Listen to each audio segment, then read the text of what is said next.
Merci d'être venus nombreux. Mais avant, juste pour vous rappeler le contexte un petit peu de cette conférence, l'idée est de proposer un nouveau rendez-vous aux Sédonnais, principalement aussi aux jeunes Sédonnais, où on va faire en sorte qu'ils puissent rencontrer des grandes personnalités.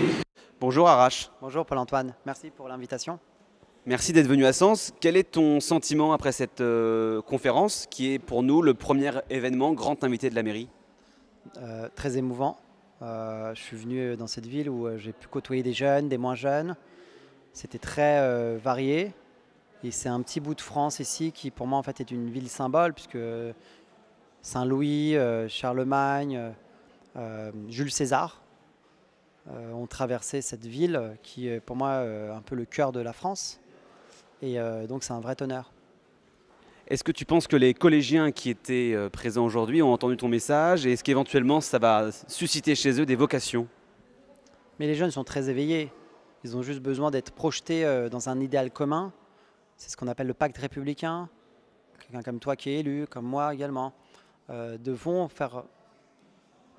emmener cette nouvelle génération vers un idéal commun. Et la loi sur le gaspillage alimentaire va permettre à ces jeunes d'encore plus s'investir. Ils sont déjà investis, mais ça va leur permettre d'être encore plus investis pour l'altérité et la fraternité. Et je pense vraiment que notre pays qui a connu l'année dernière beaucoup de barbarie, 2016 sera une année de fraternité, entre autres grâce à cette loi. Une dernière question, maintenant que ton premier combat a été gagné, quel est le prochain? Il y a des centaines de projets élus locaux comme toi. On a beaucoup de problèmes, mais il y a aussi la possibilité pour nous de voir que c'est un pays qui est exceptionnel. On a l'accès au savoir, à la culture, l'accès à l'éducation, au transport et à la santé.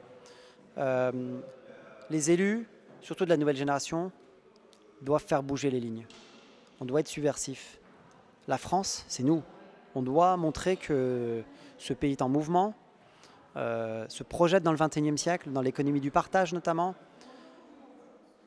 Et on doit montrer, nous, une exemplarité totale. C'est-à-dire que quand on est élu, on n'a que des devoirs et des obligations, et on doit faire projeter cette génération, encore une fois, l'ancienne et la nouvelle, vers un idéal commun. Et cette fraternité dont je ne cesse de répéter doit être pour nous le moteur principal. Donc la prochaine étape, comme pour chacun de nous tous, élus locaux, c'est de faire appliquer la fraternité dans ce pays. La France, c'est une lumière, c'est un phare dans le monde. Et on doit montrer systématiquement que nous, élus de la République française, nous faisons honneur à notre mandat. L'application de toutes ces valeurs, pour moi et pour toi et pour nous tous, doit être notre moteur. Merci Arash, bonne continuation, bon retour et puis sache que tu seras toujours le bienvenu à Sens, notamment pour éventuellement découvrir plus en profondeur notre belle cathédrale. Voilà, à bientôt.